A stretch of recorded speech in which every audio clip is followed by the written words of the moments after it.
Hello students, welcome to Standard 10th. We are meeting after a long time. I hope you all have enjoyed your vacations. Some of these vacations were the compulsory vacations. You have participated in many activities, helped your parents and stayed safe at home. Now it's time that we start our studies. Now our geography lessons are very interesting. Our first lesson is not a lesson, but it's actually a trip. It's a journey. And we all are going to experience this journey. Now when we go for a picnic or a trip, what all things do we do? First thing, we collect the information of that place. We check the route map, how we are going to go over there, and what things we are going to carry.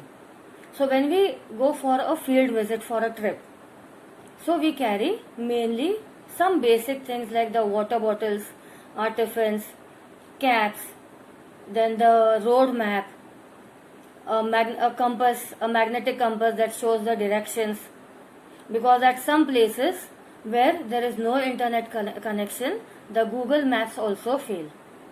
And so we need to know the directions using the device called as the magnetic compass.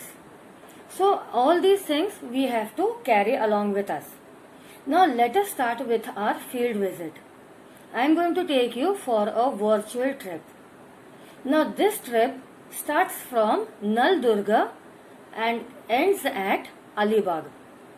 You know, both these are the forts. Nal Durga is a fort that is located at Usmanabad, whereas Alibag is a fort which is located at the coastal plain, the western coastal plain of India. And in between these, all the different reliefs, the different landforms, we are going to pass through and observe them. So first what we will do is, we'll start with the route map.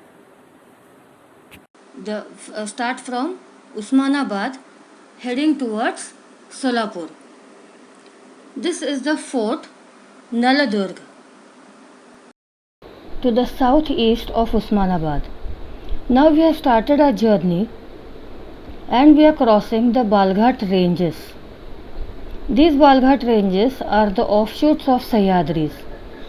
Here you can see the thorny shrub forest or the dry forest. Now we have reached the city of Solapur.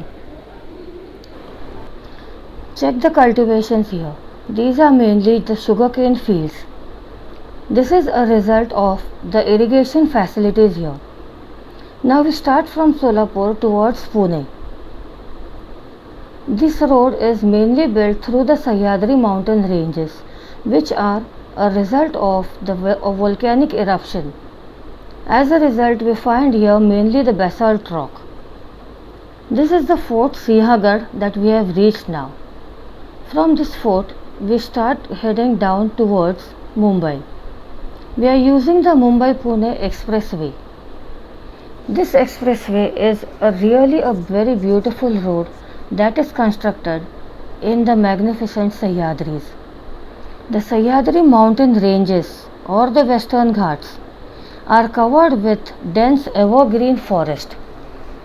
The evergreen forests are a result of the heavy rainfall on the western side of these mountain ranges. These mountain ranges are also responsible for giving orographic rainfall to the country. They obstruct the monsoon winds and we receive the orographic rainfall. Through these mountain ranges, we go down towards Mumbai and towards the coastal plains of the western part of India. Now we are going to go near the Arabian Sea. When we visit the Fort Alibag or the Kulaba Fort, this is built on a wave-cut platform. You can visit this fort when there is a low tide. Here you can observe the different landforms created by the sea waves. You can walk into the fort during the low tide, whereas when there is a high tide, you need to go towards the fort using a launch or a boat.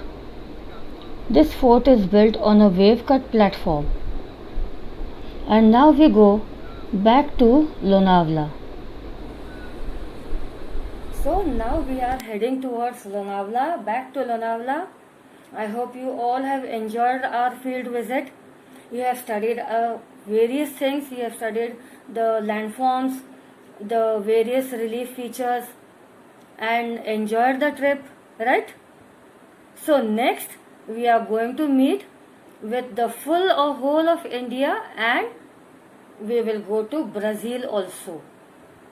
Okay, so next after this we'll go for a trip to Brazil. Have a nice day, and after this I am going to give you some worksheets.